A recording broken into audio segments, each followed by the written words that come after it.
What happens when the man who owns 16 hardware stores puts on a fake goatee, a warehouse vest, and starts stocking shelves at one of them only to realize his workers are hanging on by a thread? Isaiah Rivers leaned against his office window, staring out over the city skyline. It had been 9 years since he bought the small chain of hardware stores from an old family who couldn't keep up with the changing times. He'd grown the business slowly and carefully, 16 locations across 3 states now. Profitable, stable, but lately, something tugged at him. Customer reviews were slipping, not everywhere, just at a few locations, but the one in East Hollow had started standing out. There weren't any major complaints, just a steady drip of comments, long wait times. No one around to help. Staff seemed stressed. Isaiah had never been to the East Hollow store. He'd hired a district manager 2 years ago to handle that region. The manager, Jake, always said it was running fine. Tight ship, Jake said last week, shrugging off the staff reviews. Probably just whiny customers. Isaiah didn't like that answer. He didn't want a store visit with polished shoes and name tags. He wanted the truth. So he called a friend and propped someone who used to help him with marketing shoots. 2 days later, Isaiah stood in front of a mirror inside a cheap motel room 10 miles outside East Hollow. His beard was gone, replaced by a thick, peppered goatee glued to his chin. He wore a faded gray vest, a cheap ball cap, and had darkened the circles under his eyes with makeup. He looked like someone who worked night shifts, lived off reheated meals, and didn't sleep enough. Perfect. Nobody at East Hollow had met him. None of the frontline staff. They'd only know the company by the logo on their paychecks. He walked into the hardware store at 6:55 a.m., 5 minutes early for the new trainee start time. A tall woman with frizzy red hair and a clipboard glanced up from behind the counter. "You must be Ian," she said. "Yeah." Ian, Isaiah nodded. That was the name HR had placed into the scheduling system. "All right, I'm Mallory, assistant manager. You'll be shadowing me this week." She didn't smile, just handed him a scanner and pointed toward the back. He followed her into the stockroom, passing shelves that leaned from uneven weight and pallets that hadn't been cleared from the night before. "Sorry, it's a mess," she muttered. "We're short 3 people. Alex called out again. Mason's been pulling doubles for 4 days, and our manager's out sick. I'm just trying to keep things moving." As the day started, Isaiah stocked shelves like everyone else. He scanned items, lifted boxes, and dodged customers asking where the wrench sets were. No one had time to help anyone. It wasn't rudeness, it was survival. At noon, he followed Mallory into the break room. It wasn't really a room, just a corner behind the water heater with a microwave and 2 plastic chairs. A teenager with tired eyes sat with a protein bar in one hand and a bandaged wrist in the other. "You all right?" Isaiah asked. The teen looked surprised someone even noticed. "Yeah, dropped a box on it yesterday, just a sprain," Mallory overheard. "You shouldn't even be on shift, Ethan." "Can't afford time off," Ethan said flatly. Isaiah felt the knot in his chest tighten.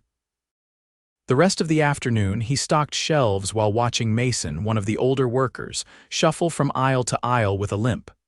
At one point, he paused and leaned against a post to catch his breath. "You good, man?" Isaiah asked. "I'm great," Mason said, forcing a grin. Only 30 more years till retirement. By closing time, Isaiah's back ached. His hands were dusty. But it wasn't the physical work that got to him, it was the way everyone seemed to be barely holding it together with tape and hope, and no one upstairs seemed to care. He helped close up, then walked out with Mallory to the parking lot. "This place always like this?" he asked. Mallory looked at him for a long second. "You from corporate or something?" He shook his head. "Nah. Just a guy who wants to work." "Well," she said, "you picked the wrong store for that." Then she drove off, leaving Isaiah standing there, sweat clinging to his shirt, heart pounding.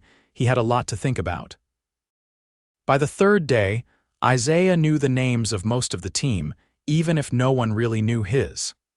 He kept his head down and worked mostly in the plumbing aisle where the shelving was warped and half the inventory was mislabeled. No one had time to fix it. Mallory had mentioned a reset was supposed to happen 2 weeks ago, but they hadn't had enough staff. He hadn't seen Jake, the district manager, once. No calls, no check-ins, no support. At 8:20 that morning, while restocking PVC elbows, Isaiah heard a sharp voice slice through the air from the front of the store. "Why are the carts still out in the lot? Is nobody watching the clock around here?" He turned the corner to see a stocky man in a press jacket standing near the entrance, arms folded, lips curled in annoyance. An older cashier, Janine, who walked with a subtle limp, hurried past him, coat half on. "I was going to grab them right after my break," she said, trying not to make eye contact. "You're lucky I'm not writing you up," the man snapped. "We don't pay people to take strolls." Isaiah stepped out of the aisle just enough to see the man's name tag. Jake, district manager. He looked around. No one else spoke. Mallory appeared from behind the paint desk, her tone clipped. "Morning, Jake. We've been short on the front since 7. I had to move Ethan to help unload the truck." Jake didn't acknowledge her. He just walked toward the back office and slammed the door behind him. An hour later, Isaiah was on a ladder adjusting a shelf bracket when Mason came by with a clipboard. "Jake's doing his monthly audit," he mumbled. "He'll be gone in an hour, just try not to get noticed." "Is that how it always goes?" Isaiah asked. Mason gave a short laugh. "If you want a lecture about how the mop bucket isn't in the approved location, now's your chance." In the break area, Isaiah found Janine sipping coffee with her eyes closed. He sat down quietly, letting the silence settle. "You ever report that stuff?" he asked. Janine didn't open her eyes. "To who?" "He's the one who signs the reports. HR's a voicemail box. I filed a complaint last year. Nothing changed." She opened her eyes and stood, rubbing her knees. "I've been here 17 years. I remember when this store had 5 people on mornings. Now we're lucky with 2. That afternoon, a customer confrontation drew a crowd near the front counter. A man in a paint-stained hoodie was shouting, waving a receipt. "I came back for the same primer and now it's a different price." "That's bait and switch." Mallory tried to explain the vendor had raised prices mid-week, but the man wasn't listening. Ethan stepped in to help, offering a discount just to de-escalate. Jake came out from the back, watched for a moment, then pulled Ethan aside. "You just gave that guy 10% off. Who authorized that?" His voice was low, dangerous. I thought it'd help calm him down," Ethan said, glancing toward the customer who was now leaving. Jake stepped closer. "You don't make decisions, you follow policy. You're not paid to think." Isaiah's jaw clenched, but he forced himself to stay quiet. Not yet later that day, while working in aisle 6, he noticed Mallory trying to take inventory with one hand while answering her radio with the other. "Yeah, I'm aware. No, I can't send anyone to lumber. We've got no coverage on Register 2. She looked up, exhausted. "Ian, can you jump on Register 2 for 10? Isaiah nodded and stepped behind the counter. He wasn't fast, not like the others, but he managed to get through the line without mistakes. A middle-aged customer leaned in as he handed over a receipt. "You all always this short-staffed," Isaiah offered a neutral shrug. "Well," the man said, "you're doing better than most. Just hope you guys hang in there." When the shift ended, Isaiah stayed late to help Ethan clean up Hardware B. The kid was slower today, favoring his right wrist. "You sure you're okay?" Isaiah asked. Ethan hesitated, then nodded. "Just trying not to make it worse. If I take time off, I lose hours next week. You don't get sick pay. Only if it's pre-approved." "And they said this didn't count." Isaiah didn't respond. He just picked up a stray bolt and pocketed it, thinking. The next morning, something changed.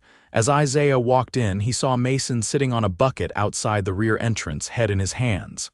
"Everything all right?" he asked. Mason looked up, face pale.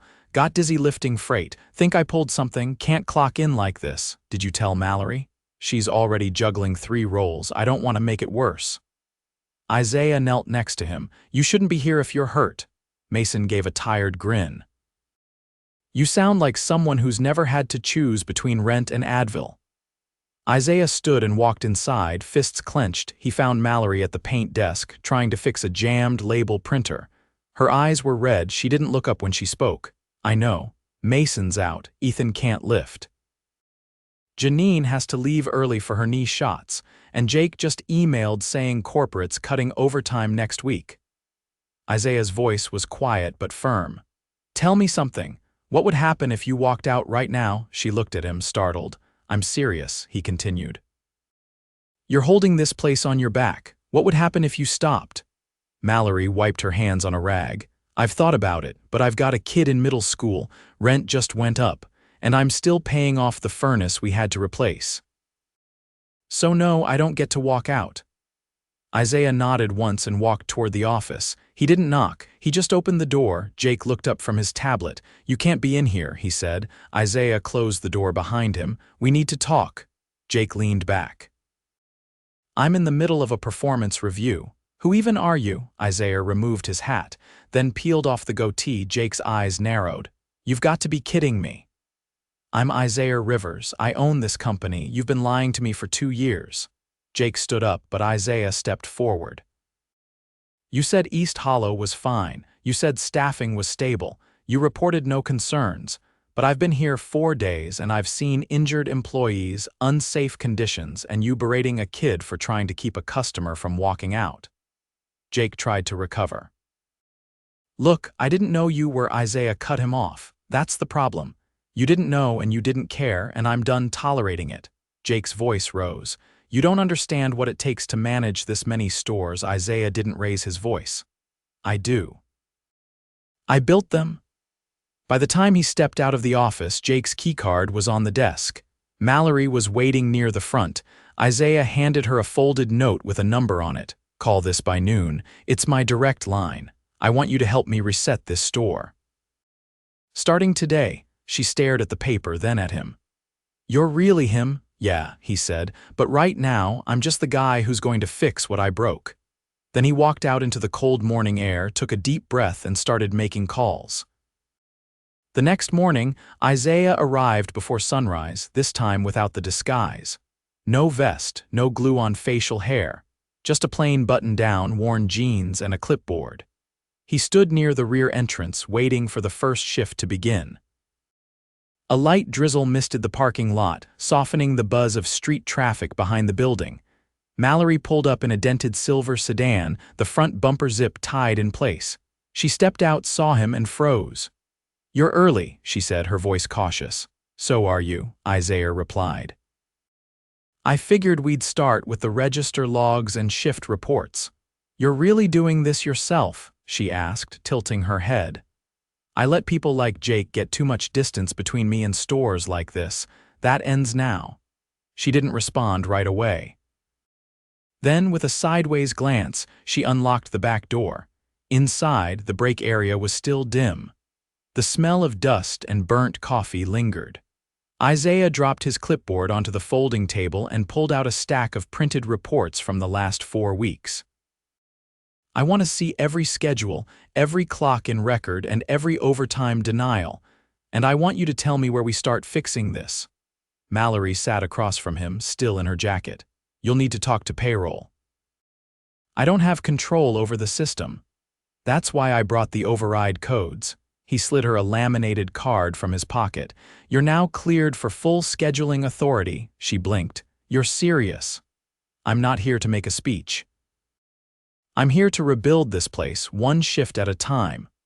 Over the next hour, they combed through every schedule. Mallory pointed out gaps where coverage had been denied, back-to-back shifts Ethan had taken, and the days Mason had filled in for 2 positions alone. At 7, the first staff arrived. Ethan came in with a brace on his wrist, rubbing his eyes. Janine followed, moving slower than usual. Neither had expected to see Isaiah sitting at the back table with the assistant manager. Morning, Isaiah said, standing up.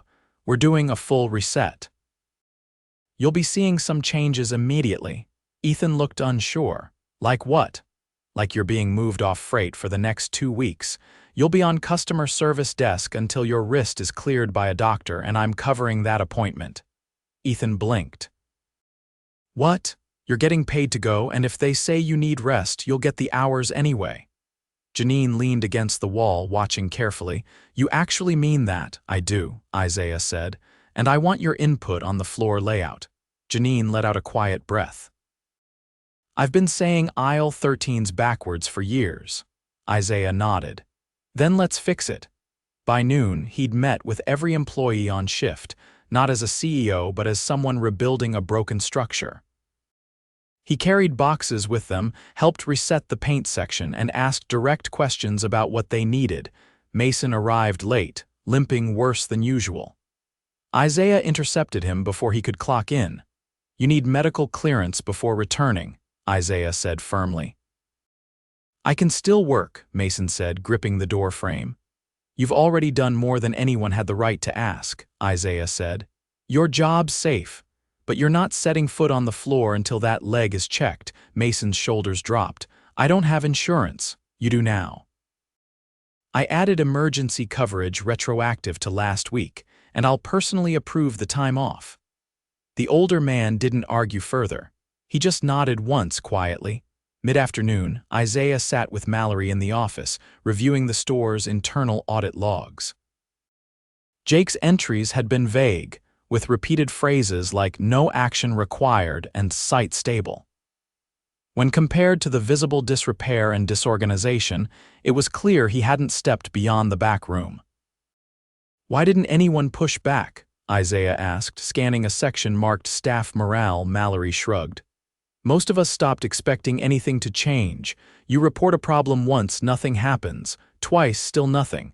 Eventually, you stop trying. Isaiah nodded. That's on me. A knock interrupted them. Janine poked her head in, guy at Register 1's asking to speak to a manager. Isaiah followed her out.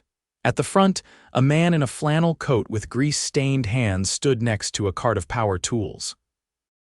Tried returning this drill, he said, gesturing to the box. Didn't work out of the box, said I'm past the return window. Isaiah looked at the receipt. It was dated 15 days back. The return policy was 14 days. He turned to Ethan, who stood by the register. What do you think? Ethan hesitated. If it's defective, we can process it, but policy says 14 days. Isaiah looked back at the customer.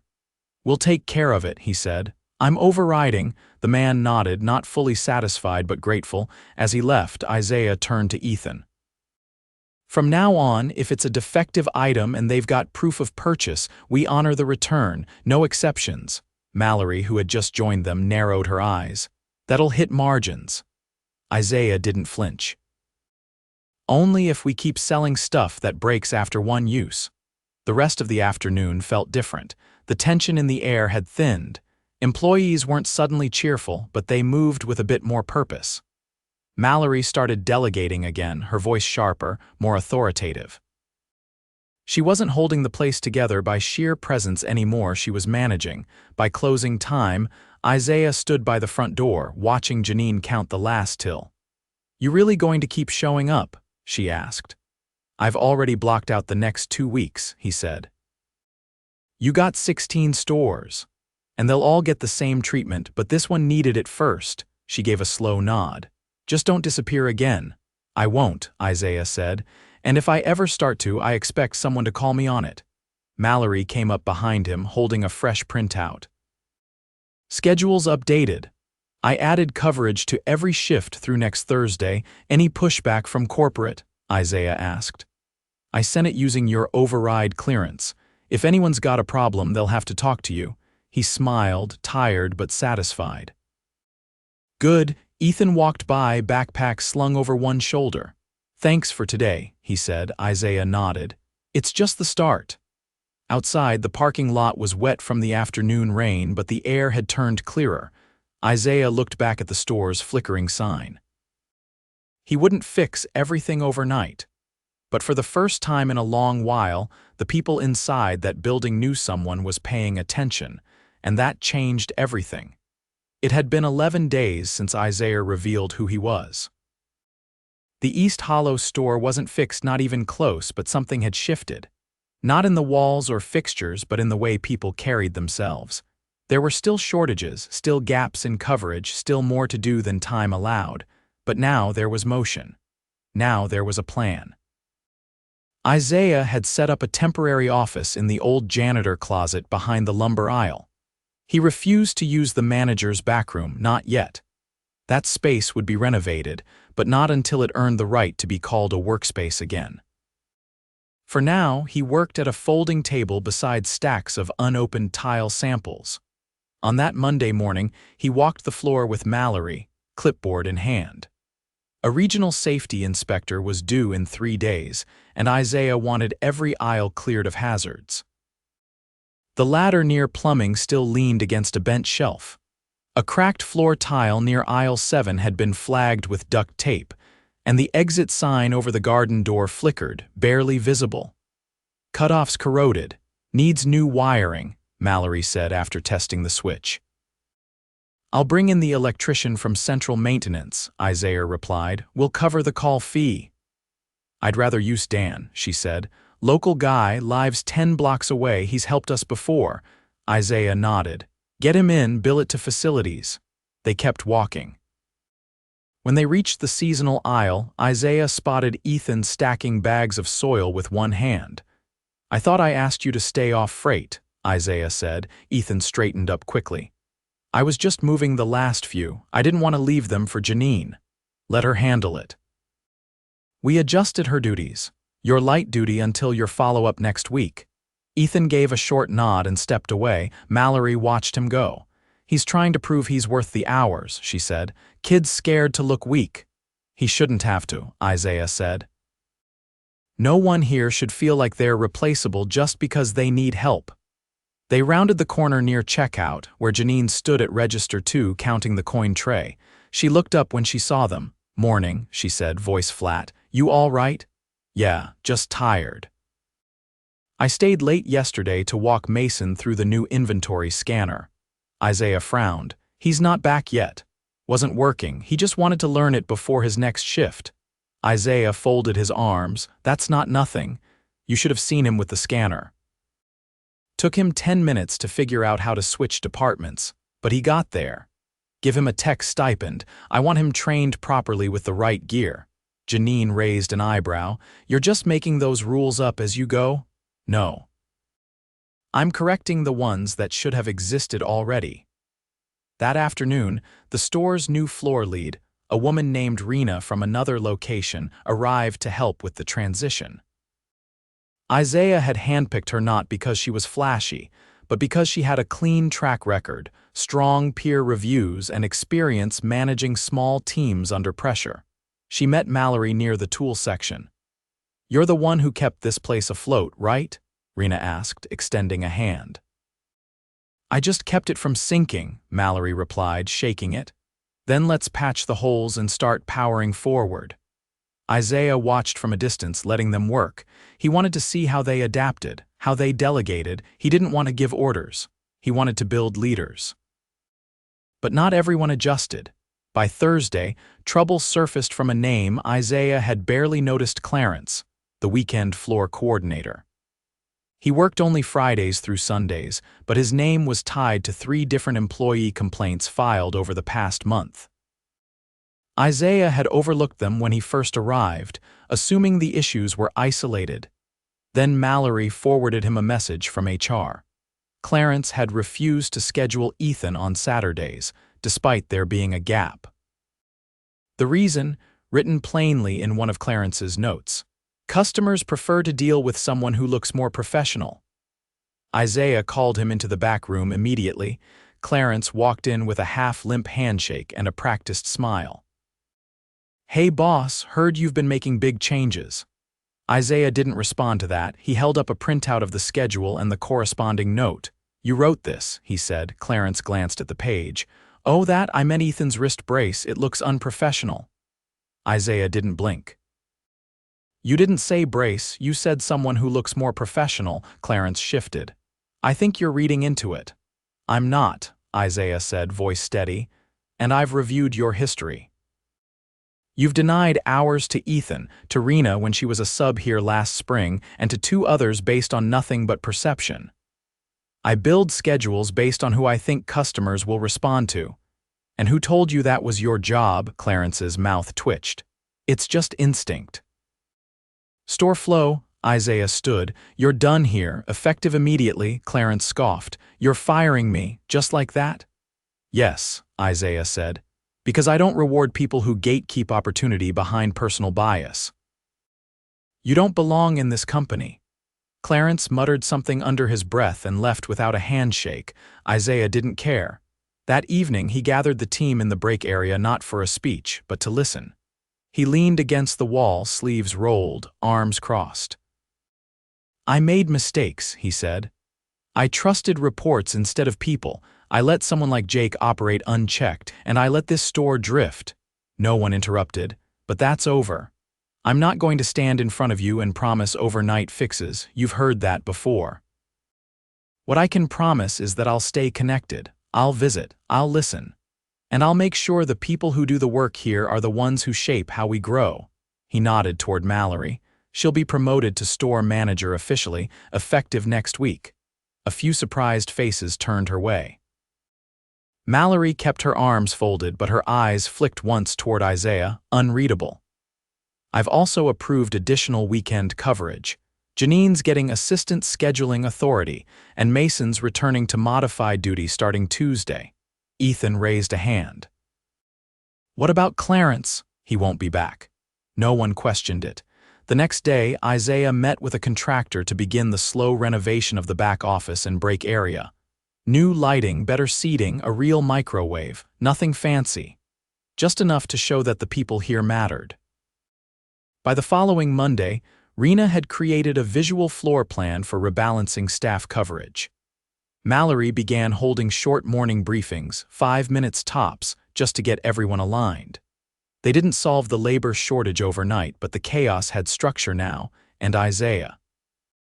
He returned to his headquarters 3 days later, not because he wanted to leave, but because it was time. He'd embedded enough momentum to let the team take over. And he'd hired a new regional director, someone from outside the company, with no loyalty to old habits.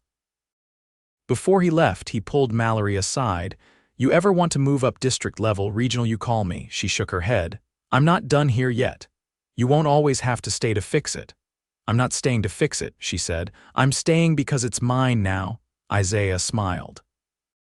A real one. Outside, the sky was overcast again, but the air no longer felt heavy. As he drove away, he passed Mason unloading light bulbs with slow, steady movements. Ethan was at the front, talking a customer through paint swatches. Janine had her headset on, scanning the aisles with her usual focus. None of them waved. They were too busy doing the work, and that was exactly how it should be.